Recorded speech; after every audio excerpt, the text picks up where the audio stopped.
Hello, today I'll be doing a video on Eldritch Horror. I figured it's October, might as well do a kind of Halloweenish game. This came out in 2013. I think I got a copy in 2014. Then after I played it then in 2014, I didn't play it for a while. I think 2018 was the next time I played it, and then hadn't played it again until this past week when I pulled it out and played it. So that's not commentary on how good the game is. That's just, the way games come around to play when I get a group or when I'm playing solo. So hopefully this will get played more in the future. But anyway, let's do a setup and how to play. So let's get started with setup. All right, the first step is to unfold the game board and place it in the center of the play area. All right, next thing is to take the 9 gate tokens, randomize them, and place them in a face-down stack somewhere near the play area next to the board. Next, you create a clue pool. These are the clue tokens. I'm just putting mine in this little token container, but you can just put them in a face-down pile near the board, however you want to do it. As long as they're face down, this would be the face up side, so you don't want that, but kind of shuffle them up, keep them face down somewhere near the play area. Next, you'll want to place your health tokens somewhere nearby. Also, the sanity tokens you'll want to place somewhere near the board. You'll want to place your improvement tokens somewhere near the board. You'll place your travel tickets somewhere near the board. You'll also place your Eldritch token, your mystery token, and your rumor tokens somewhere nearby. You choose one player to take the lead investigator token. Starting with the lead investigator and going clockwise, each player will choose one investigator that they're going to play. So they'll take after they've chosen, they'll take the corresponding character sheet or investigator sheet, and they'll take the investigator token that goes along with that, put it on a clear base, and then place it in its starting location, which is shown on the back of the investigator sheet. You'll see here starting location, Arkham, United States. It kind of shows you where it is on the map. So we would place him on Arkham. And there's a little character bio for the character you choose if you want to read that. So each player will do that. I'm going to be playing a three-player game, so I'll be using Mark Harrigan and Akachi Oniele. I don't know how you pronounce that, but I'll be playing with those 3 characters. And so I've placed them in their starting locations on the board. The characters will also get the starting assets that are shown on the back of their investigator sheet. So here Norman Withers gets 1 Feed the Mind spell. So you go through your spell cards and find that one, the Feed the Mind. So we'll take that and put it next to his investigator sheet. These spell cards that have something on the opposite side, you don't look at the opposite side of the card until the effect tells you when you flip this card, but otherwise you put it face up and do not look at the other side of it until you're instructed to do so. Alright, then the investigator takes the starting health and sanity tokens, so in this case for Norman he gets 5 health and 7 sanity. So here's our 3, 4, 5 health and 3, 6, 7 sanity for him. And you just keep those somewhere near your investigator sheet, or you can place them on your investigator sheet if you wish. Akachi here started with 1 Mists of Relay spell and 1 clue, so I just drew 1 clue out of the clue tokens and put that near her sheet, and then that spell. And then we'll see that Mark Harrigan starts with 138 revolver asset, or 138 revolver asset and 1 kerosene asset. So you'll look through the asset deck, which has this back, and find those two items.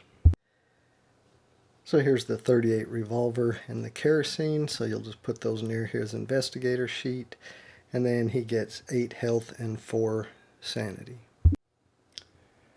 Alright, so everyone's got their starting items and starting health and sanity.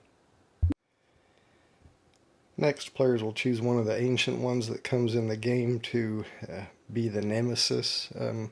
So it suggests for your first game to choose Azathoth to be the ancient one. So that's the one I'm going to select, and you just put it somewhere near the game board and then resolve any setup effects. So for this one, it just says place 1 Eldritch token on the green space of the Omen track. This is an Eldritch token, and this is the Omen track, so I will place it on the green space. Next, you create your monster cup by taking all the monster tokens that look similar to this and putting them in some sort of opaque container, so a cup or a mug, or I'm just going to use this bag. So I've got all my monster tokens is here, as you can see, and then just kind of shuffle them up in there. Be sure not to place the epic monsters, which are this orangish color, and they kind of have one edge cut off. Do not place them in your monster cup or bag. Just set them aside. They'll come into play with special game effects. Each ancient one comes with a set of mystery cards and research cards that correspond to the specific ancient one you're playing with. So you'll find those and separate them out. Some of the ancient ones also have a special deck. This ancient one, Azathoth, does not have that. So you'll just find their research card and mystery cards, set them aside. All the other research, mystery, and special cards that correspond to the other great ones, you'll just return them to the box. Find your expedition encounter cards. Now they have different backs, but you can tell they're all expedition encounter cards because they have this like knotted rope and clock on them, even though the image is different. So you'll go ahead and shuffle those up and form a deck. Shuffle your spell cards, which I've already shown, that have this purple border, and your condition cards, which have this kind of grayish border. Shuffle those up and place them in face-up decks near the board. You'll shuffle your America encounter cards that have this greenish back and place them near the board. Shuffle your Europe encounter cards that have this orange back and place them near the board. Shuffle the Asia Australia encounter cards that have the purple back and place them near the board.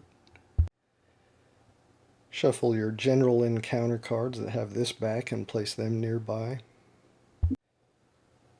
Shuffle your other world encounter cards that have this back and place them somewhere nearby. Shuffle your asset and artifact decks and then place them near the board. Next, you'll build your Mythos deck. You'll take your Mythos cards that have this back. You'll see on the front side they're separated into green, yellow, and blue cards. So you'll separate them into 3 stacks by color and shuffle each of those stacks.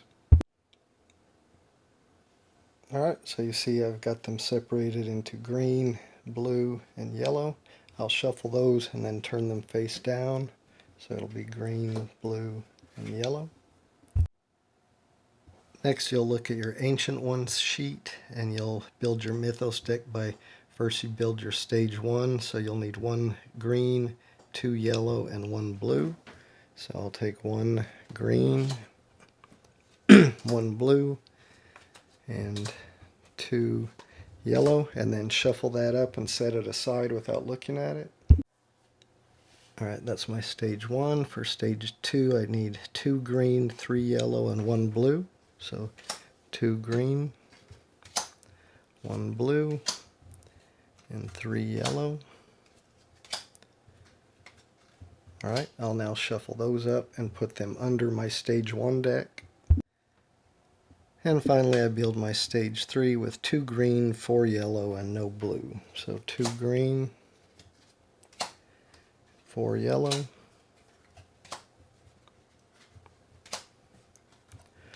Alright, I'll then shuffle them, place them under my stage 1 and stage 2 to form one stack with stage 1 on top, stage 2 in the middle, and the stage 3 on the bottom, and that will form your Mythos deck, and you'll just place it somewhere near your Ancient one,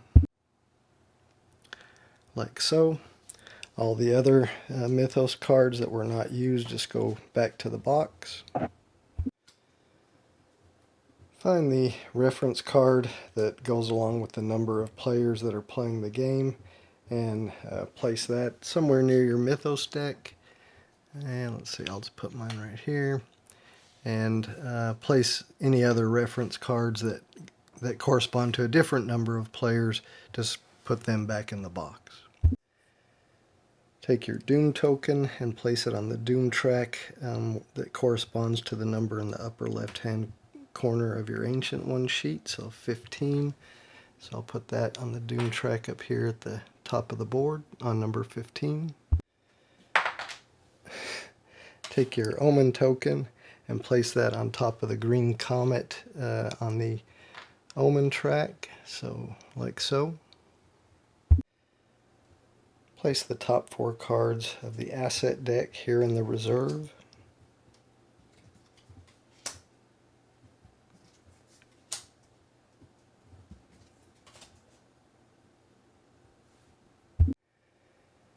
You then look at the reference card and spawn the number of gates that it shows for your number of players. So with 3 players we spawn 1 gate.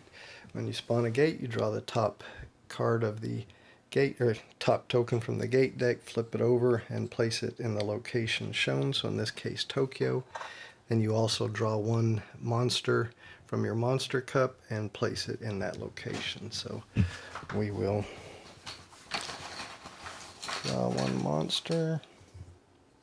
Here we go. We got a cultist. Now normally if it has this symbol on the back, spawn token, you look at the other side of it to see what it says to do, what instructions there are. But for this one, it just is saying use the cultist information listed on the Ancient One sheet when you resolve something with a cultist, which that's listed here, and we'll talk about how that's done later. But that goes where you spawn the gate at. Finally, you draw 1 mystery card from your Ancient One's mystery deck. You can read it and then resolve any when this card enters play effects. In this case, this card doesn't have any when this card enters play effects. And I thought I was done with setup, but you take the active expedition token and place it on the space on the board that matches the image on the back of the top card of the expedition deck, which that matches the Heart of Africa, as you can see. So we'll place the active expedition token there. And then just place your dice nearby, and that finally completes setup. So we will move on to how to play. Alright, so how do we play the game? Alright, well, the game has 3 phases. It's got the action phase, the encounter phase, and the mythos phase. So we start with the action phase. So in the action phase, each investigator, starting with the lead investigator and then proceeding clockwise, can perform up to 2 actions. So let's talk about what the possible actions are. So one of your possible actions is to travel.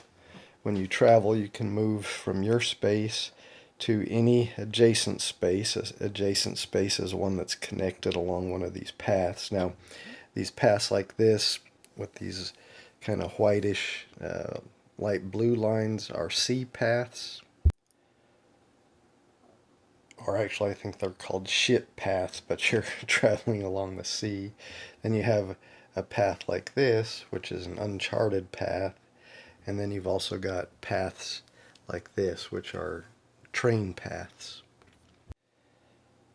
So when you take a travel action, you can move to one adjacent space. So as long as it's along a path, you can move to one adjacent space. Then, if you happen to have any travel tokens, you can spend those to move along the corresponding path. So if the lead investigator had these two travel tickets, a ship ticket and a train ticket, and he took a travel action, he could use his one move that he gets to move to an adjacent space, and then since this is a ship path, he could spend the ship travel ticket, discarding it, and then move an additional space. Now he only has a train travel ticket, and there's no train paths leaving from this area, so he can't spend that to move an additional space. However, if one of these paths had been a train path, he could then spend that train ticket to move again. So you can move, you get to move to one adjacent space with your travel action, and then you can spend any number of travel tickets to continue to move along the paths that they correspond to. Now, you can never have more than two travel tickets at one time, so at most you could spend two additional travel tickets. Alright, so that's one of the possible actions you can take. Another possible action you can take is just a rest action. You can take that in any of the spaces that your investigator is in, as long as there is not a monster also in that space. So if there's a monster in the space with you, you cannot perform the rest action, but if there's not, you can, and all that entails is you recover 1 health and 1 sanity, but you cannot go above your max, so you can never gain a health or a sanity that would put you above the maximum stated on your investigator sheet. Another action you can take if you're in the same space as another investigator, you can take the trade action. And with the trade action, you can trade spells or assets like weapons. You can trade clues if you have clues. You can trade travel tickets, and you can trade artifacts if you have them. You can't trade conditions or health or sanity or anything like that. So spells, artifacts, assets, and clues are pretty much what you can trade. And you can freely trade between each other during the trade action as much as you want. Or, whatever items you want, as long as both people agree. Alright, another action you can perform in city spaces. And city spaces are spaces that contain this icon. So like just this space is a city space, but also this space, Arkham, it has this city icon also, so that's also a city space. So any space that has the city icon is a city space, and you can do the prepare for travel action in a city space, and that's how you get the travel ticket. So you can get 1 travel ticket, either the train or the ship, as long as there is a path leaving from the space you're in that corresponds to that type of ticket. So in this case, if Norman Withers here was going to do a prepare for travel action, he could do that because he's in a city space, and he could choose to either get a train ticket or a ship ticket because both type of paths are leaving from this location. However, if he was here and he was doing a prepare for travel action, he could not get a train ticket because there is no train paths that connect to this location. So he could only get a ship ticket. So when you do the prepare for travel action, you can get 1 ticket, either a ship or a train, as long as there is a path of that type that connects to the location you're in. And again, the most, you can not have more than 2 travel tickets in your possession at one time. But you can, if you had 2 train tickets and you did the prepare for travel action here, you could take a ship ticket, but then you would have to discard one of your train tickets. because you can never have more than two, but you can grab one of another type and then discard one that you already had. All right, another type of action you can perform on your turn is the acquire assets action. Again, you can only do that if you are in a city space and there are no monsters in your location. And the acquire assets action is how you will try to acquire one of these assets that's in the reserve. So to acquire an asset, you have to test your influence. So I guess this is a good time to talk about tests. So investigator has skills on the bottom of their sheet: lore, influence, observation, strength, will. Each investigator will have a different value, or could have a different value at the bottom of their skills, and that value determines how many dice you're going to roll when you test against that skill. So as I mentioned, the acquire asset action, you're testing your influence. So if Mark Harrigan was making a test to do the acquire asset action, you can see his influence is 2, so he would roll 2 dice. So you roll the number of dice in the skill that you're testing against, and 5s are 6 or 6s are successes, so you see that he got no successes there. So when you're acquiring assets, when you're taking the acquire asset action, the cost shown up here is how many successes you need to get that item from the reserve. So if he would have gotten at least 1 success when he rolled that influence test, he could have taken this protective amulet or this lucky rabbit's foot. If he would have rolled 2 successes, he could have taken the Holy Cross or the Vatican missionary, or he could have taken both the lucky rabbit's foot and the protective amulet. So you can acquire many assets up to the number of successes that you rolled, or less, as long as the cost is not more than that. So if you rolled 2 successes, again, you could take this one and this one because that's a total of 2, or you could take one of these. And whenever you take one of these, you put it in your play area and then you replace it with one from the asset deck. Now, if you fail the test where you can't take any, or you just don't want to take any after the test, you can discard one of the cards that are up here into the discard pile and replace it with another one. And you can see if you fail or just want to get this, you can always do this one, where the bank loan, when performing acquired asset action, you may gain a debt condition to immediately add 2 successes to your test result. And again, then you would have to get the debt condition card out of the condition deck and then reshuffle the deck. Alright, so again, that's the acquire asset action. You can, as long as you're in a city space without a monster, you can test your influence and then acquire assets equal to an asset or assets whose cost is equal to or lesser than the number of successes you rolled, and then you replace any that you took with an asset from the asset deck. And then the other type of actions you can take are component actions. So each investigator sheet has an action that investigator can take. So as an action, he can spend 2 clues to discard 1 monster on a space containing a gate. As an action, she can look at the top 2 gates in the gate stack, put 1 gate on top of the gate and stack the other one on the bottom. And as an action, this guy can you and 1 monster on your space each lose 1 health. So that's another action that they could possibly take. Those actions only that investigator can take. And then you may have some component that you get a spell or a asset or an artifact that says action, like the spell. So as an action, he can test his lore -1.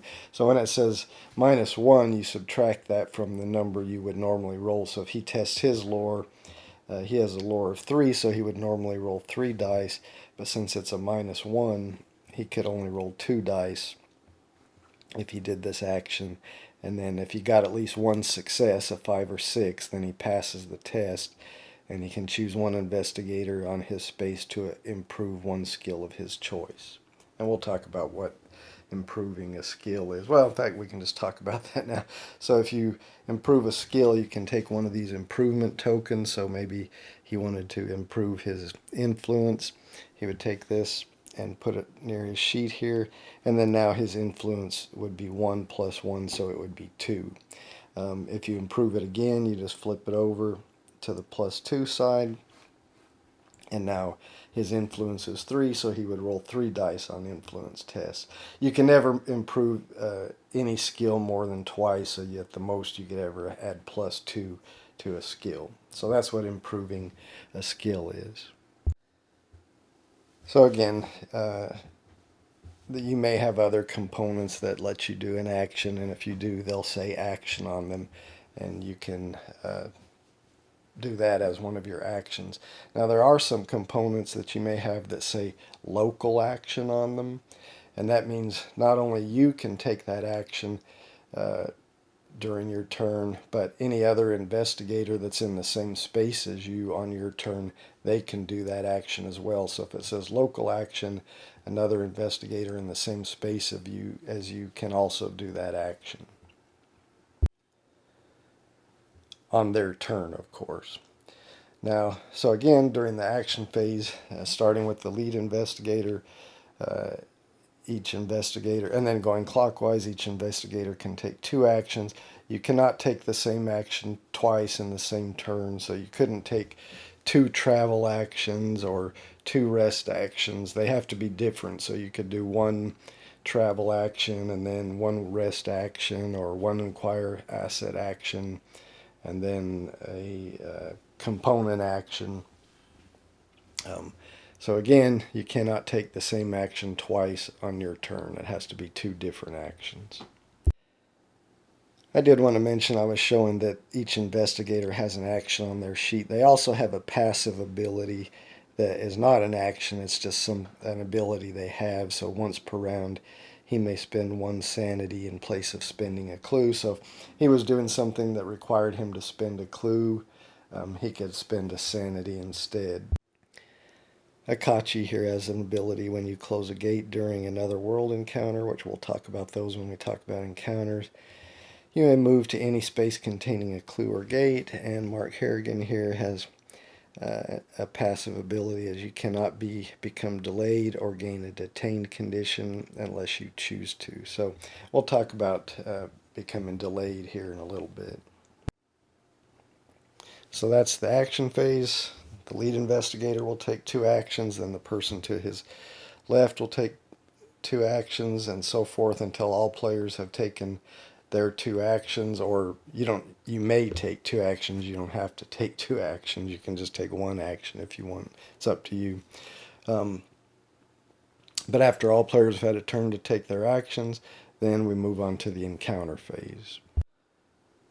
So in the encounter phase, we start with the lead investigator, and he can do an encounter in his location. So in this case, Norman Withers, we'll say he's up here in Arkham.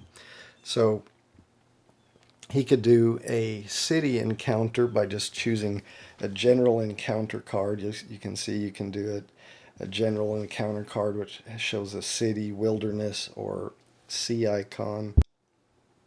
So if he just wanted to do a general encounter, he would draw the top card here and look for if he was in the city, which he is in Arkham, and he would read this, and it would, tell you to test something. It looks like this one is going to tell him to test his influence, and then it'll have a pass or fail effect. So if you pass, get at least 1 success, you do whatever the result says. Hopefully that's something beneficial. If you fail, you got no successes when you test it against whatever it had you test against. Then there's usually some negative consequence to that.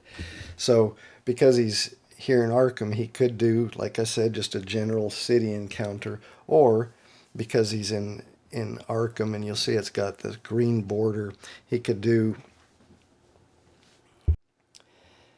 an America encounter instead and draw one of these America encounter cards and look for Arkham, since that's where he is. and read and do whatever that says. And usually that's a test, but we'll just look at this one if I can get it to focus. This one, it says, an anonymous patient in the asylum pleads with you to share what you've learned. You may spend one clue, so if he had a clue, which he currently doesn't, he could spend one clue to share what you know. If you spend the clue, the man begins chanting in a long dead language, gain one incantation spell. So then you would search through the spell deck looking for an incantation. When you found it, you'd put it in your play area, and then you would reshuffle the spell deck. And then you just discard the card below the deck from which you drew it. So if you drew from the general encounter deck after you resolved that, you would just discard it here. Once a deck becomes empty, you just reshuffle it and create a new draw deck from that. With any of the decks except for the Mythos deck, you never reshuffle and build a new deck with the Mythos deck.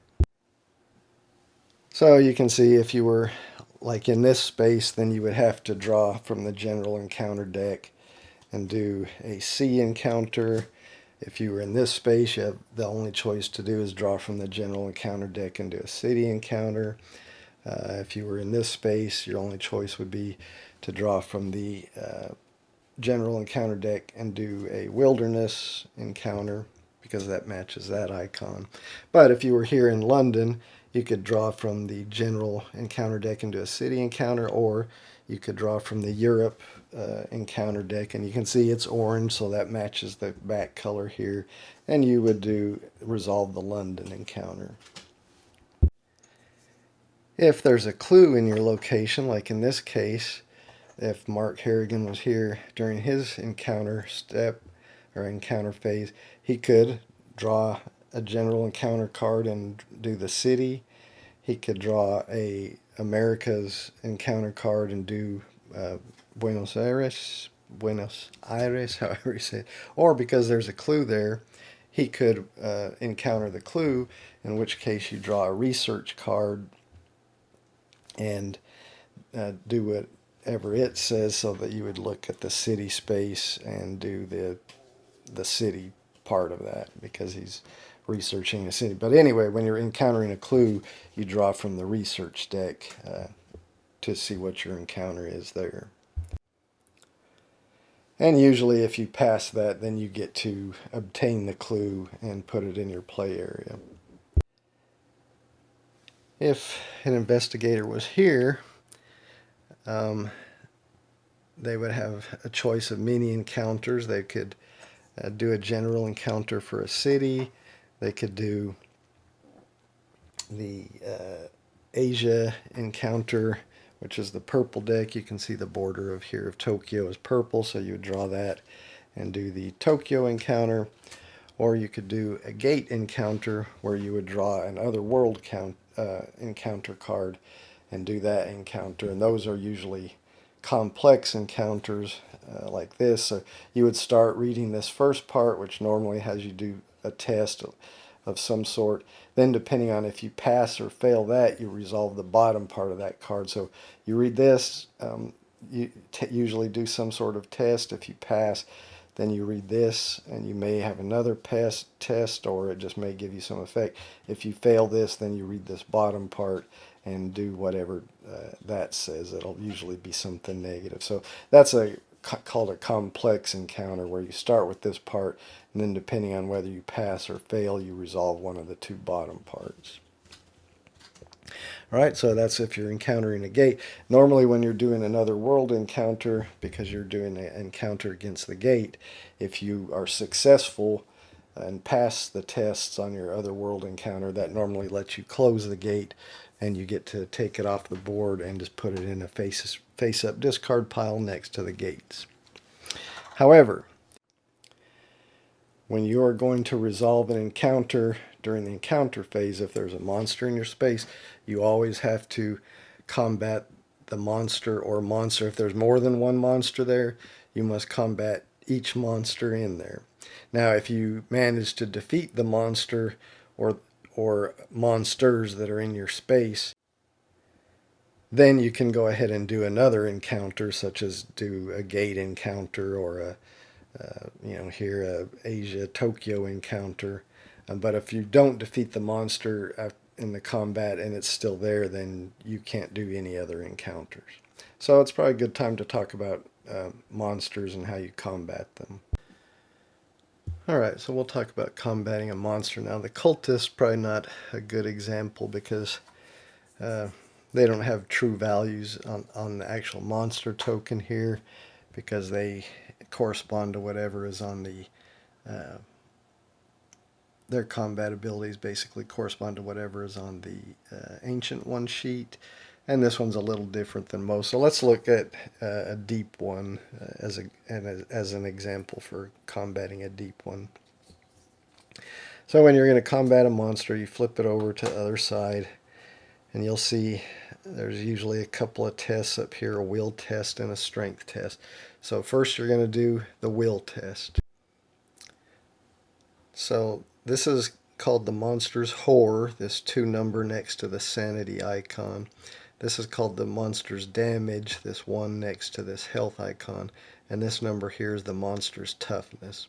Now this down here, right now, we just ignore that. That has that reckoning icon. We'll talk about what that is later. So you're going to do your will test and compare it to the monster's horror. After that, you'll do a strength test and compare it to the monster's damage. So, when you're doing a combat encounter against a monster, first thing you'll do is test your will. So, for example, if Mark Harrigan here was doing the will test, his will is 4, so he would roll 4 dice, and you compare that against the monster's horror. If the monster's horror is greater than the number of successes you rolled, so we'll just do an example. All right, Mark Harrigan's will is 4, so he's going to roll 4 dice. He got 1 success. So the monster's horror is greater than the number of successes he got, because the monster's horror is 2. He got 1 success. So the difference, because the monster's horror is greater by 1, so he has to lose 1 sanity. If he had rolled 2 successes, maybe a 5 and a 6, then his successes would equal the monster's horror, and he wouldn't lose any sanity. Or if he had rolled 3 successes, it would be greater, so he wouldn't lose any sanity. If he had got no successes because the monster's horror is 2, he would have to lose 2 sanity. So you lose the sanity. If the monster's horror is greater than the number of successes you rolled, then you lose a number of sanity, the difference between the number of successes you have and the monster's horror. So hopefully that makes sense. Alright, so after you do that, then you do a strength test. Now in this case it's strength minus 1.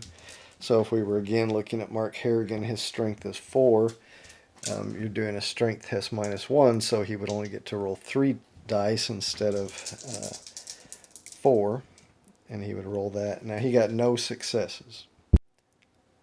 So you compare the number of successes you got against a monster's damage, and if the monster's damage is greater than the number of successes you rolled, then you lose the difference in health. So in this case he got no successes, the monster's damage is 1, so he would have to lose 1 health. So he would discard 1 health from his, back to the supply, and he would be down to 7 health. If he had gotten 1 success, then it's equal to the monster's damage, so he wouldn't lose any health. So after you've compared your results from your strength test to the monster's damage and taken, lost health, if the number of successes you rolled was less than the monster's damage, then the monster has to take damage equal to the number of successes you rolled. Now in this case, Mark Harrigan didn't roll any successes, but we'll say he had rolled 1 success, then he would take 1 damage. Now the monster's toughness is 2, that's this number, so it takes 2 damage to kill him. So since if you only rolled 1 success, then he would just take 1 damage, and you'd put that on there to show that he has 1 damage. So then he can take one more damage in the future before he's killed.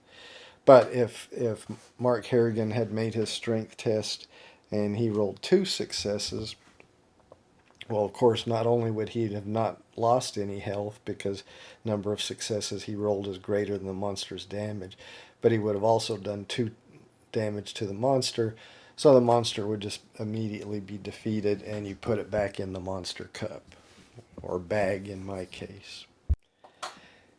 If you don't defeat it, then you just put number of damage tokens equal to the number of successes you rolled, if any, on there, and the monster stays in that space. And then, of course, if this was during the encounter phase, you were encountering this monster and you didn't defeat it, then because it's still there, then you won't get to do another encounter in that space. But if there was another monster, like here a cultist, in your space, then you have to face that monster as well. So you'd flip it over. Now cultist, you'll see it says use the information on the Ancient One sheet. So in this case, the cultist, you would do a will test against their horror of 1. You would not do a strength test. It just says after resolving the will test, lose 1 health and then defeat the monster. So then you would automatically defeat the cultist and just put it back in the monster cup. So that's how combating a monster works, and we'll see some more examples of that when we go through the example turns. But again, in the encounter phase, if there is a monster in your space, you have to, as an encounter the monster, or monsters if they're more than one. If you manage to defeat the monsters, then you can go ahead and do another encounter of the available encounters in your space. If you don't defeat the monsters, then you just can't do any other encounters. Alright, another type of encounter you can do if you're in the same space as the active expedition token, then you resolve the top card of the active expedition.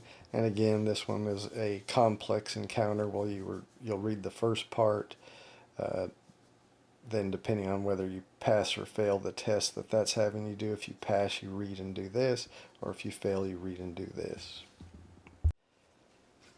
After you finish resolving that encounter, of course, you would discard it, and then you would move the active expedition token to wherever the image shows on the next top card of the deck. So in that case, you would move the active expedition token up here to Tunguska. Another type of encounter that might be available is some Mythos cards, which we haven't got to those yet, but some Mythos cards will have a ongoing effect, a rumor, and they'll tell you to place one of these rumor tokens on some location. And if you were in that location during your encounter phase as an encounter, you can encounter that rumor token, and whatever that Mythos card is that placed that rumor token will tell you what you have to do to resolve that encounter. And if you resolve that successfully, usually you get to discard that rumor card, because normally it's got some negative ongoing effect that is taking place until somebody resolves that rumor. And the final type of encounter you can do is a defeated investigator encounter, and we'll talk more about that when we get to what happens when an investigator becomes defeated, and then I'll talk more then about the possibility of a defeated investigator encounter. Okay, so again, starting with the lead investigator, he will resolve 1 encounter of the possible encounters that he can resolve in his space. Then going clockwise, each player will resolve 1 encounter. Again, of course, if there's a monster in your space, you have to encounter and combat the monster first. And if you defeat the monster or monsters, then you can have another encounter. But otherwise, you normally can just do 1 encounter during the encounter phase. An encounter, there may only be 1 possibility, like if you're here, or you might be in a space where there's several possible things you can encounter and you choose one of them. After every player has completed an encounter, then we move on to the Mythos phase. when we get to the Mythos phase, the lead investigator will draw the top card of the Mythos deck. And they will look at the top of the card, and it will normally have one or more icons. Now this icon says to spawn clues, and you'll look at the your reference for the number of players you have, and it will tell you the number of clues to spawn. So when you spawn a clue, you just grab one out of your clue pool, look at the opposite side, it tells you where it goes. So in this case, this one would go to Arkham, and then we would spawn another one, so we would grab it and look at it. This one goes to space 17, and it kind of shows you where that is. It's over in this area, so you would put one on space 17. And this card only has one icon on there. Some cards may have several different icons on there, and you resolve them all. After you resolve all the icons, then you go ahead and read and do whatever it says down kind of it. See, this is one that places a rumor. And we'll get to that one when we and read that when we start doing the example turns. But let me show you some of the other type of icons that may be at the top of a Mythos card and what you do for those.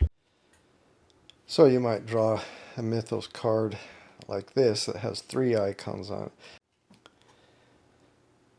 This first icon, there we go, tells you to advance the omen track. So you'll come up here to the omen marker and advance it 1 space. Then for every gate you have on the board that has the symbol the current omen is showing, like for instance we have one Tokyo. We have one gate on the board now, and it has that symbol that the current omen is on. So for every space, for every gate on the board whose icon matches what the current omen is, you advance the doom track by 1. So in this case, we only have one gate that matches the current omen, so we would advance the doom track by 1. And we'll talk more about what the doom track what that means when the doom track gets down and reaches 0. But we're just talking about that card. So again, when resolving this Mythos card, if it has that icon, you advance the doom or the omen track by 1, and then for every gate on the board that matches that icon, you advance the doom token 1 space. Alright, then we see the next icon on here is the reckoning icon. So then we resolve reckoning effects on components in the following order. So first, monsters. Any monsters that are on the board that have a reckoning icon on them like this, you flip them over and resolve their reckoning effect. Now this one's not a good example because again it's the cultist and he doesn't really have a reckoning effect. But like this Hound of Tyndalos, you'll see it has the reckoning marker, so you'd flip it over and then resolve the reckoning effect, which is shown here. Move this monster to the nearest space containing an investigator. Then an investigator on that space immediately encounters it. So again, you would resolve all monsters that are on the board, you would resolve their reckoning effect. Then if your Ancient One sheet had a reckoning effect on it, you would resolve that. This one, the Azathoth, does not. If you had a Mythos card, an ongoing Mythos card that you had drawn that had a reckoning effect on it, then you would resolve that. And then any, starting with the lead investigator and going clockwise, if they have any components or cards that have a reckoning effect, like for instance you'll see this leg injury. If Norman Withers had this leg injury, it has a reckoning effect that he would have to resolve. So in this case you would look here, he would test his strength. If you fail, then flip the card and it would probably have some negative bad thing that happens to you. So you may have other components, assets or spells or artifacts or something that also have reckoning effects. So each or other conditions. So each player, starting with the lead investigator, would have to resolve any cards that they have that had a reckoning effect on them. Alright, then you would resolve the next icon on here. This icon is the spawn gate icon. So again, with the spawn gate icon, you would look at your icon reference for the number of players you have, and it tells you how many gates you would have to spawn. And just like at the beginning of the game, you would take the top gate of your gate stack, flip it over, it would show you where it goes, and then you would also, so you would place it there, and then you would also spawn a monster, draw a monster from the monster cup and put it in that gate location. Alright, another icon you might get on your Mythos card, we talked about the Advance Omen, but you might have this one, which is a Monster Surge icon that you have to resolve. So again, you would look at your icon reference and it would tell you for a Monster Surge that you would have to surge 2 monsters. So you would look at your reference card, and what that means, at each gate that matches the current omen, which is this symbol, each gate you have on the board that has that symbol, you would have to spawn 2 monsters there. So that's what that monster surge of 2 means. And of course you do that if that is on your Mythos card. So we would have to spawn 2 monsters at each gate that matches the current omen. If you don't have any gates that match the current omen when you're resolving a monster surge, then you spawn a new gate instead, just like we've talked about. You take 1 gate off the top of the stack, flip it over, put it wherever it says, and then also spawn a monster there. You might get one that has an icon like this, which we've kind of talked about, a rumor. This says place a rumor token on space 17, so you would take a rumor token, place it on space 17, and then it would have an ongoing rumor, which you would do what it says when somebody encounters that rumor token. And the final icon you might see on a Mythos card is like this, which tells you to place a number of Eldritch tokens. This is 8, for example, on this card. You would place 8 Eldritch tokens on this card, and then there's some effect which will, that's on this card if you read it, that will tell you, what happens with those Eldritch tokens. There's probably some way to remove them, and if you don't remove them by a certain point, something bad happens. Again, that's in the details here, but we're just talking about the icon here, which tells you how many Eldritch tokens, I can't get that to focus, to place on the card. So again, that's the Mythos phase. You draw the top card of the Mythos deck, resolve all the icons on the top of it, and then read. It may be an ongoing rumor of some sort, which will tell you to place rumor tokens, or it'll just have like a one-time event that tells you some effect that happens. Sometimes they're positive, usually they're negative. A few other things I wanted to talk about monsters. I think I had talked a little bit about when you spawn a monster, if it has this icon on here that's got some effect when it spawns, so you'll flip it over and you'll read like right here, when this monster is spawned, move it to Tungusta. So even though like if it spawned with a gate here, if it has this spawn effect, you flip it over and read its when spawned effect. So this one said you would move it to Tunguska, so you would actually then place the monster there. Also, we already talked about tests and how you do tests, but I did want to mention that when you're resolving a test, after you roll the dice, you can spend a clue token to re-roll a dice, and you can keep doing that as long as you have clues to spend to continue to re-roll if you want to try to get a success that you didn't get. So I just thought I'd mention that.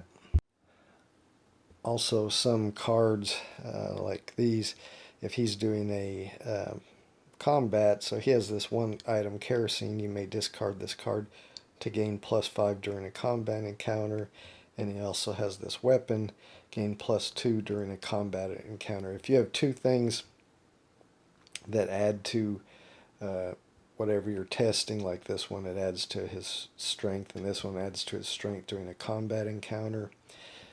You can only choose to gain the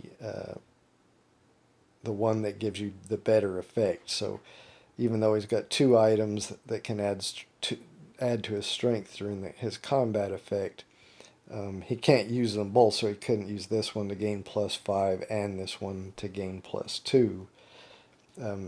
He could choose to use them both, but he would only get to use the one that gives him the higher benefit. So in this case, he would get +5. He wouldn't get the +2. Now, if this card had another effect on it that said you may re-roll one die, if he chose to use both of those, like I said, he would only get the better effect, so the +5 to his strength. But he could use the thing that said you may re-roll one die. So even though he couldn't use the additional strength, he could still get the additional effect that let him, re-roll the die if he chose to use both of those when he was doing a monster combat. I had talked previously that some effects may cause an investigator to get delayed. When you get delayed, you just flip your token over in the space that it's in, and then on your next turn where you would take actions, the next action phase when you would take a turn, instead of taking any actions, you just stand yourself back up. So you basically getting delayed means during your next turn when you would take actions, you don't get to take any actions, you just stand yourself back up. Then you'll still be able to do your encounter and your encounter phase and do an encounter in your location. Alright, so now let's talk about how and if an investigator becomes defeated, what happens. So if you ever lose your last sanity or your last health, then you immediately become defeated. When an investigator becomes defeated, that immediately advances doom by 1. You then move the defeated investigator to the nearest city space. So, currently they're all on city spaces, but say if you were here, then you'd move to the nearest city space. In this case, you'd have the choice of either one. The investigator would get to choose which one. But so if they went there, then you flip yourself down in the nearest city space from where you were defeated, and you place a health token on top of you if you became defeated because you lost all your health, or you place a sanity token on you if you were defeated because you lost all your sanity. Then then you go ahead and discard any remaining health or sanity that you had left. If you had any conditions, you discard those. If you had any improvement tokens, you discard those. Then any assets, spells, clues, artifacts that you have, you just place them on your investigator sheet, and then set the investigator sheet aside, out of the way. It could be used later if a player is in a space where your defeated investigator is and decides to encounter your defeated investigator. If the investigator that was defeated was the lead investigator, he passes the lead investigator token to one of the other investigators. After that, the other investigators continue resolving whichever the current phase of the game is. Then at the end of the mythos phase of that round, the investigator that was defeated chooses a new investigator of any that are available in the box still that were not used. If there aren't any, then that player is just eliminated from the game, but if there are some, then they can choose one of those and follow the setup steps like at the beginning of the game, and then they'll get to start taking actions during the next action phase. Let's talk about encountering a defeated investigator. So we'll say if old Norman Withers was in this location and during the encounter phase he decided he wanted to encounter this defeated investigator, if he did, he would find where the defeated investigator's possessions and investigator sheet were, where they were set aside. Then he would flip it over, and he would resolve one of the encounters depending on the token that's on there. So if they were defeated because of running out of health, they would resolve this crippled encounter. If there was a sanity icon on there because the investigator was defeated because of sanity, then they would resolve this portion up here, in case of insanity. They'd resolve that. If they're successful, then they can obtain the possessions that were placed on that defeated investigator's investigator sheet. If some game effect says an investigator is devoured, then they are essentially defeated. So you would advance doom, and if they were the lead investigator, they pass the lead investigator token to another player, but you do not relocate their token and collect their possessions. They don't get placed on the board where they can be encountered. Their token and all their possessions are just discarded, and then at the end of the mythos phase they choose a new lead investigator, like we talked about, if they're defeated. But again, they're not left on the board where they can be encountered. They're just devoured and removed from the game.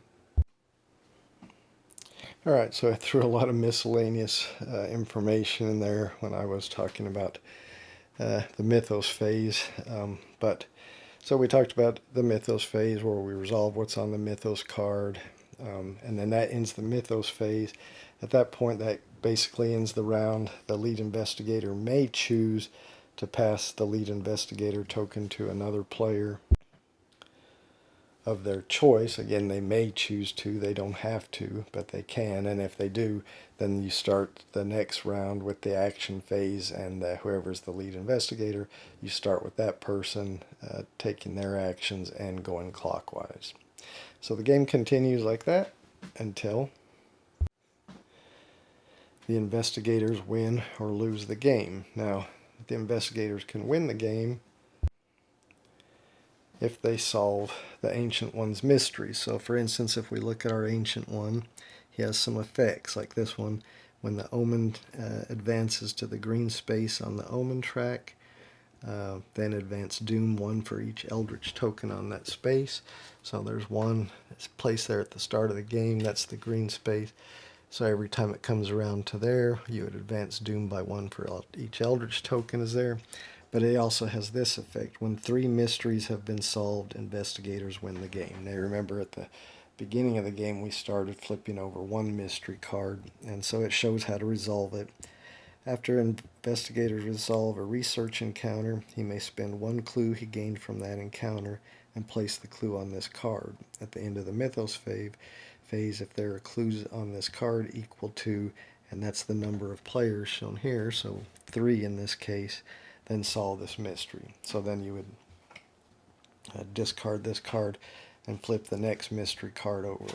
So for the investigators to win this game, if they solve 3 of the mystery cards, then they immediately win. Then it also says when Azathoth awakens, flip this sheet and resolve the world is devoured on the back.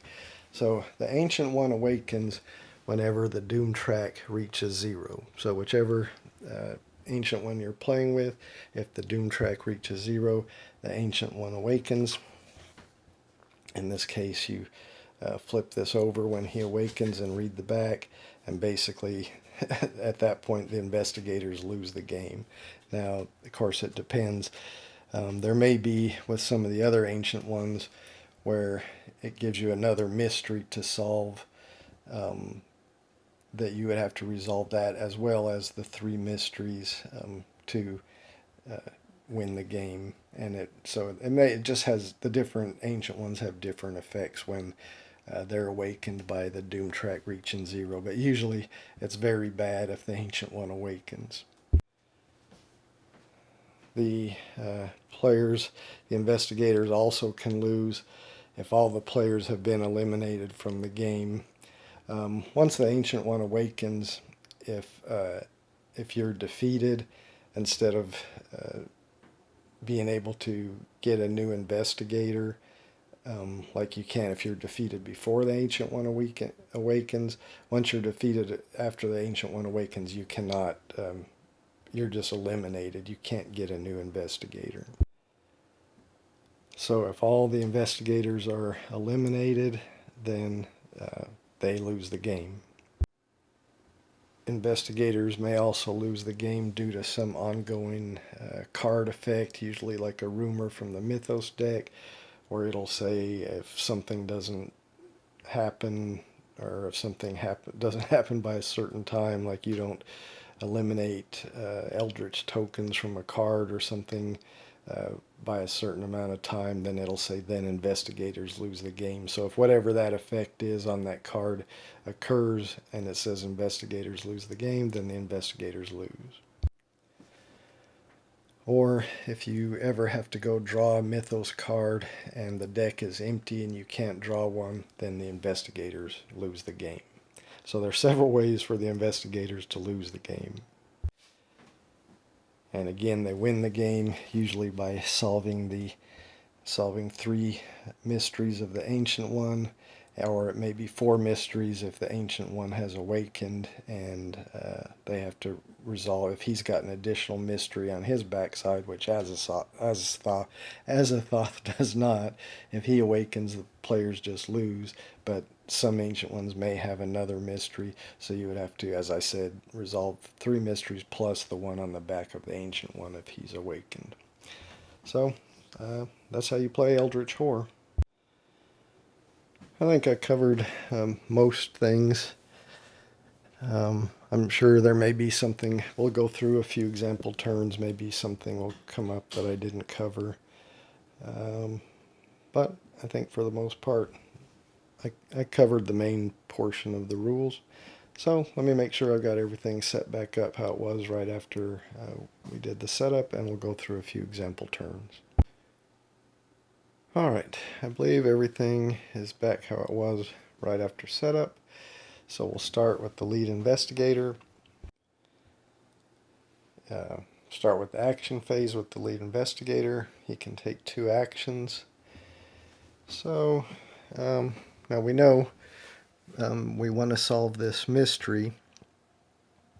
So after investigator resolves a research encounter, so to resolve a research encounter, you got to go to where there is a clue. Right now we don't have any clues, so maybe we want to just try to improve some of our skills. Now I didn't mention, but in these locations you'll see that they will show what you're most likely to find when you encounter these locations. So in Arkham, you'll probably gain an incantation spell, or that's your most likely. In San Francisco, you're likely to improve awareness. Down in here in Buenos Aires, you're probably likely to gain a ritual spell. So some of these locations will tell you when you encounter there what you're most likely to gain. That's not guaranteed, but that's your most likely thing. So because Norman Withers has pretty low influence, maybe he wants to try to increase his influence skill, which it looks like he can improve that in Istanbul. So first thing he's going to do is he's going to take a prepare for travel action. So remember, he gets to take either a ship ticket or a train ticket, because they both of those type of paths connect to Arkham. So he's going to take a ship ticket. So he'll take that. So that's his prepare for travel action, or just prepare action, I guess. And then for a second action, he's going to travel. So he's going to travel to London. You get to move to one adjacent space, but now he can spend the ticket that he got, the ship ticket, to move along a ship path or a sea path. So he's going to do that, and he's going to move to Rome. Alright, so that's both of his actions, so that's all he can do. So now we'll move on over to Mark Harrigan. So maybe he wants to head on over to where there's a gate and try to get rid of that gate, because remember, when the Omen advances to a icon where you have a gate, that advances Doom, and we don't want Doom to advance, or we want to slow that as much as we can. So we'll say he's going to do a travel action. So he's in a city. He could get a train ticket if he wanted to, but I think he's just going to go to Rome. So he's going to spend one action to do a travel and go to Rome. And now, because he's in a location with another investigator, he could do a trade action if he wanted, but they don't really have anything to trade. Maybe he may want to trade one of his weapons to Norman that he thinks might help him in the future, but now he wants to keep his kerosene and his .38 revolver, so he's not going to do a trade action. So I think he's going to do a prepare action as well. He's in a city, and it has, connections, train and sea connections. I think he's going to take a ship ticket. So he'll take that and just put it on his sheet. Now that's both of his actions done. And Akachi, she's near this active expedition, so maybe she wants to be there to encounter that. So she'll do a travel action here. And then just to show something different, we'll have her do the action on her sheet. Look at the top two gates in the gate stack. Put one gate on the top of the gate stack and the other at the bottom. Alright, so we'll look at the top two. We got Istanbul and London. We know the next Omen icon coming up is going to be that icon, so we probably want that one on the bottom. We know the green comet one is not going to come up till it goes all the way around, so we'll put Istanbul back on the top, but we'll put London on the bottom. Alright, that's going to be her two actions, so that's going to end the action phase. Now we'll go on to the encounter phase. Okay, starting with the lead investigator, we have an encounter phase. So we know he's in Rome. He came here because he wanted to improve. Well, actually, that's not. He was trying to get to Istanbul. So he can do a general city encounter, or he can do a European Rome encounter. And we'll have him do the Rome encounter.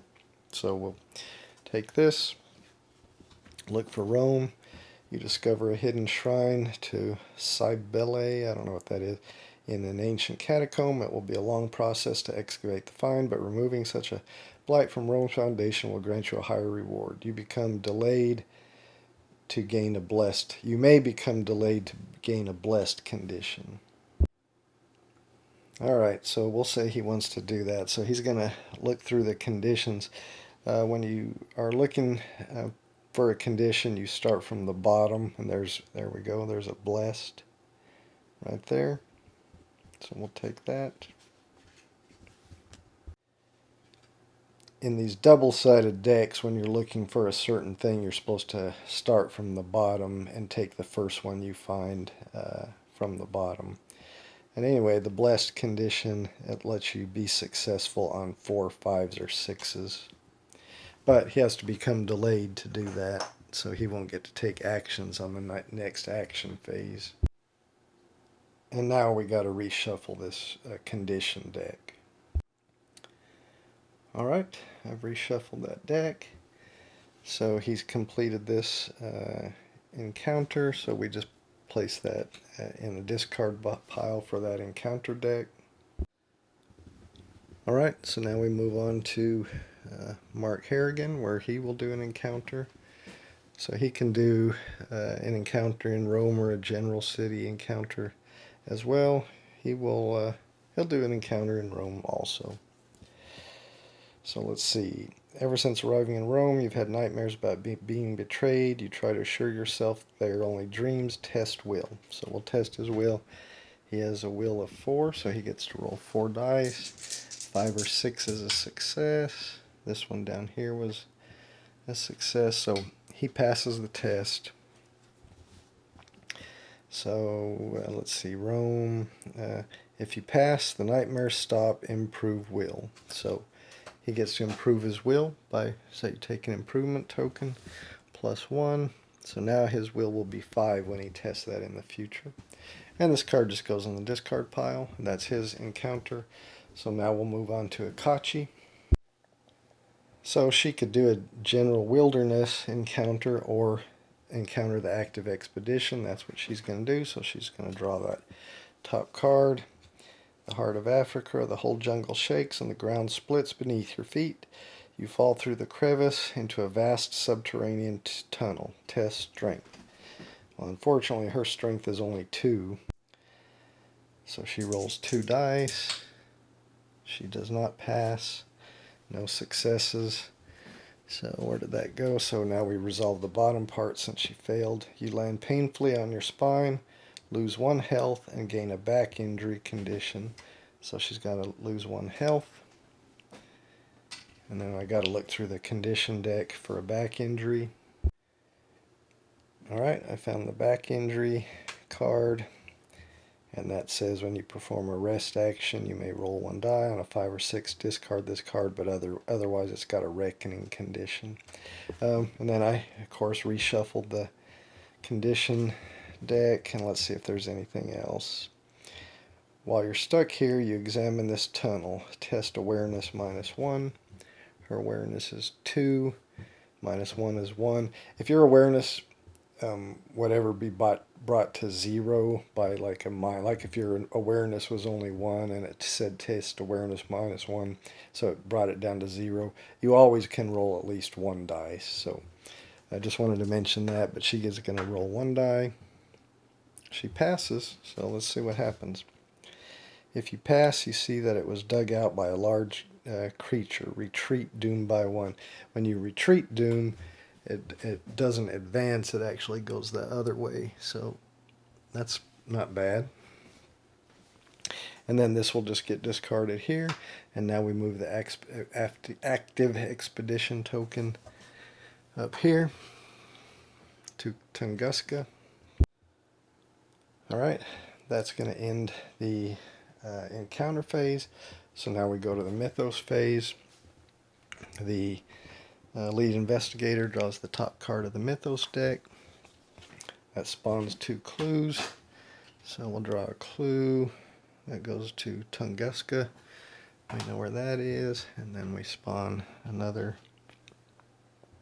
And that's 17. And there we go. And remember,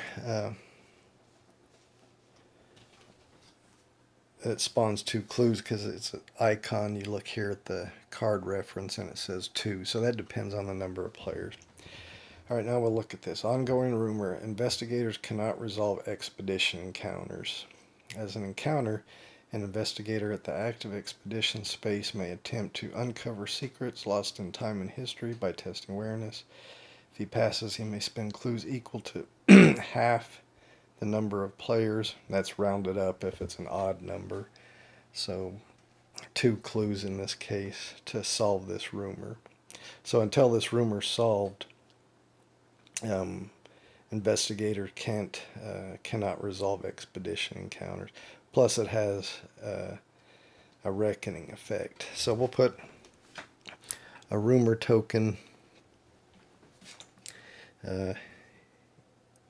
here on the active expedition token, since that's where the rumor has to be encountered. And then this is ongoing, so it just stays in effect. And that's going to end the mythos phase. So now we'll start again with the action phase, and we'll do one more round and then probably wrap it up. And I forgot to mention at the end of the mythos phase, the lead investigator could have passed the lead investigator token to one of the other investigators if he wanted to, but he's just going to keep it. Alright, and so now we start the action phase with him. Now remember, he got delayed to gain this blessed condition, so the only thing he can do in the action phase is stand up. Alright, so now we come to Mark Harrigan. He was going to we'll say he's going to travel, so he's going to go there. Then he's going to spend his ship ticket, so he can use that, and he's going to go there. So that's a travel action.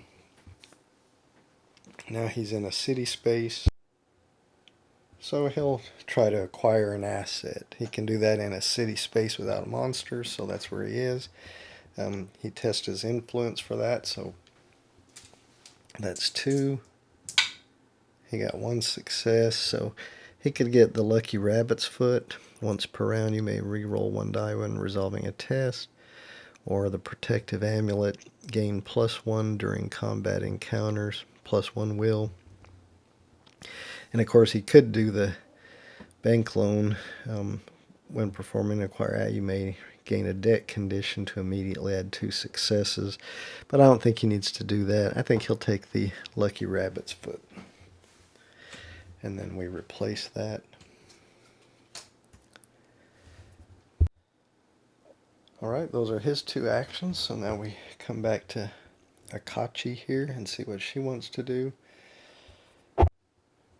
She's going to perform a rest action. She can do that in spaces without monsters. She wants to do that because she wants to try to get rid of this back injury that she got. So when performing a rest action, roll a die. On a 5 or 6, you discard this card. So she'll try that. Oh, 5, so sweet. So she discards that. And when you discard from a double-sided deck, you just immediately shuffle it back into the deck. So let me do that. Alright. And because she's performing a rest action, she gets to gain 1 health and 1 sanity. She's at her max sanity, but she had lost 1 health, which she now gains back. Alright, and then I think she'll perform a travel action. So she'll travel up here to the pyramids location. Alright, and that is everybody performing doing their actions. So now we go to the encounter phase. So we start with the lead investigator, which is still Norman. He'll do another Europe investigation in Rome. Vatican Library is so vast, you ask a librarian for recommendations, you test influence. Unfortunately, his influence is only 1. But because he's blessed, 4, 5, instead of just 5s and 6s, 4, 5s, and 6s count as successes. So let's see what he gets. It was a 1. Alright, so he fails. So if you pass, blah blah blah blah. Alright, so he doesn't get to improve anything. So that's the end of his encounter. Alright, next we come to Mark Harrigan. He's just on a generic city space, so he resolves from this deck and just looks where it says city. A shady figure offers to sell you a weapon. No questions asked. You speak with him to determine his motive. So test influence. His influence is 2. So we'll have him roll his 2 dice.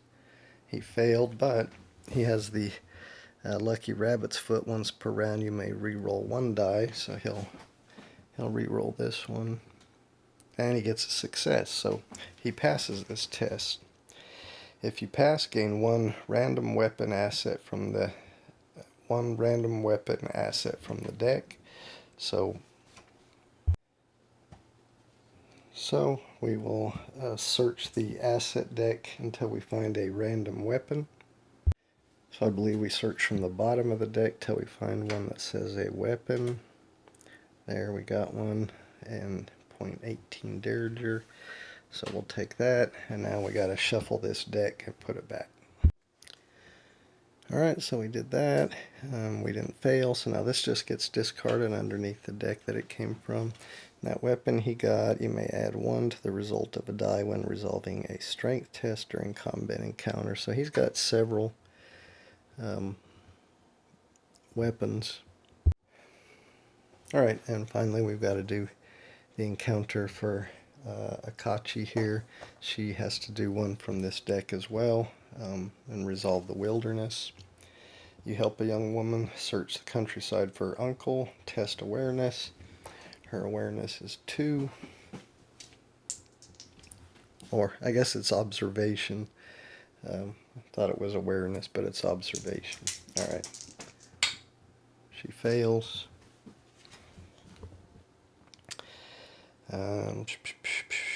If you pass, he gives you, so we didn't pass, so we don't get that effect. Alright, we're done with the encounter phase. And so we go on to the mythos phase. Alright, so we got to advance the omen track. So it will move there. Then we advance doom for every gate that matches that symbol, which we just have one. So we'll advance doom 1. Alright, then we got to do the reckoning actions. So starting with any monsters on the board, currently there's only one monster, and he does not have a reckoning effect with this ancient one, so nothing to do there. Alright, next, if there was any reckoning effects on the ancient one sheet, we would do that, but we don't have one. Next, the reckoning effect on a mythos card in play. We do have a mythos card in play with the reckoning effect. Search the expedition encounter deck for each card corresponding to the active expedition and return those cards to the game box, then the expedition encounter deck. Then if the expedition encounter deck is empty, investigators lose the games. Oh, so that's good. Bad. We definitely want to get rid of this. But alright, so we got to search the deck for cards corresponding to the active expedition, which is the Tunguska, so we got to get rid of all the ones with that symbol on them. So let me look for those.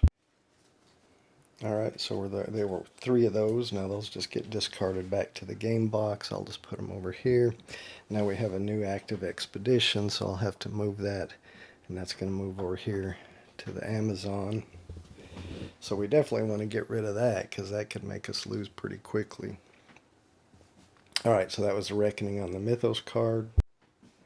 And then next on any possessions held by investigators. So we start with the lead investigator. He's got one. He's got to roll a die on a 1 or 2. He's going to lose his blessing. And of course he does. So this gets shuffled back into the condition deck. Okay, he doesn't have any others that have reckoning. He doesn't have any. And she doesn't have any. Alright, so that resolves all that. And then we've got to spawn a gate. Just one gate because of the number of players we have. So we take the top one here. It goes to Istanbul. And we also have to spawn a monster there. So I'll just grab a random monster out of the bag. And we got a zombie. Alright. Oops. Here. He goes here in Istanbul. Alright, and then there's flavor text you can read. I'll just skip all that. We got this event. Each investigator may do one of the following. Oh, so this is actually good. Gain 1 clue, gain 1 asset, or gain 1 spell. We will say he is going to gain 1 spell. So I believe we just draw from the bottom of the deck and see what he got. A shriveling spell. Alright. Mark Harrigan, he's going to gain a clue, so he just draws a clue from the clue pool. And Akachi, she'll gain an asset. So, for this one, I believe you just draw from the top of the deck. And she got a sanctuary. When you gain this card, you may immediately discard 1 condition. Then discard this card. Well, she doesn't have a condition. So, unfortunately, that's not helpful, and then that just gets discarded right there. Alright, and then we're done with this Mythos card, so we'll just discard it. I'll put it underneath this rumor that's active. And now we're at the end of the Mythos phase, so the lead investigator could pass the lead investigator token. We'll just say he is. He'll pass it here to Akachi. So she'll start the action phase with her as the lead investigator. And now I'll play ahead a little bit until we get to something we haven't seen yet. Alright, well all I've done ahead so far is went through the action phase with the players. Now we're in the encounter phase. Akachi is up here in Istanbul, and it's her encounter phase. Since there's a monster there, she's got to encounter that and combat that monster before she can do any other encounter. So we'll flip it over. She's got to do a will test against a horror of 1. Her will is 4, so she'll roll all 4 dice. What did we get? Terrible. No successes. So, no successes. Where did I put that token? Against a horror of 1, so she's going to lose 1 sanity. Alright, and now she's going to do a strength test -1. So her strength is only 2, -1 is only 1 dice that she gets to roll. She got no successes because that monster's damage is 2. She's got to take 2 damage. And because she took, if she had gotten 1 success, she would have only taken 1 damage. If she'd gotten 2 successes, well, she couldn't because she only got to roll 1 dice. But if somebody got 2 successes, they would got no damage. But anyway, and then because she got no successes, she doesn't get to put a damage on the monster. So the monster survives, so now she cannot do another encounter. That just ends her encounter turn. Alright, Norman is in this space, so he's going to do an encounter from here. I'll do his off counter, and I'll come back and off camera, and I'll come back and do Mark's on camera because he's going to encounter a clue. Alright, so Mark's turn on the encounter phase. He could do a city encounter if he wanted to, but because there's a clue in his space, he wants to encounter that. Because remember, to resolve this, as an investigator resolves a research encounter, well, that's when you do what you do when you resolve a clue. So he's going to flip this over. He is in a city, so I'll read the city part. You attend a reading by Edward Pickman Derby from his book Azathoth and Other Horrors and ask him about the occult test influence. His influence is 2, so we'll roll 2 dice. We didn't get any success, but remember he's got that lucky rabbit's foot which lets him re-roll 1, and he gets a success, so good. Alright, so if you pass, gain this clue. So we gain the clue. So we would take it, but this card says you may spend the clue gained from the encounter and place it on this card at the end of the mythos phase. If there are clues on this card equal to the number of players, solve the mystery. So we'll add that to the card. So we need to solve 2 more of those to get rid of that card. Because remember, we've got to solve 3 mysteries to win the game. And that would end the encounter phase, and then we would go on to the mythos phase. I think I'll go ahead and wrap it up there. This video's gone on pretty long. I think you should have a good idea of how the game plays. I think it's pretty fun. Again, I haven't actually played it but a few times since I've had it. But it's a fun game, and I don't know. It does take a while to play. But it's a little bit, at least, for the few times I've played it, it's difficult. I have not won it in the 3 times that I've played it. I don't even know if I've actually come close to winning. And I think there are some variants and that kind of thing that you can adjust the difficulty. There's lots of expansions. I only have 1 expansion. I think it's called Forsaken Lore, and it adds a lot of cards to each deck, which is really needed because you can see these decks don't have very many cards in them in the base game, and you go through them really quick, and then you're doing the same encounters, that you've already done before. So I think the Forsaken Lore expansion I have adds cards for pretty much every deck. I think it added a great old one. I think it did. I can't remember. I took it out to do this overview of the base game, but anyway, it's a fun Halloween game, so I would recommend it for that. I better wrap it up. Thanks for watching. I hope you enjoyed it.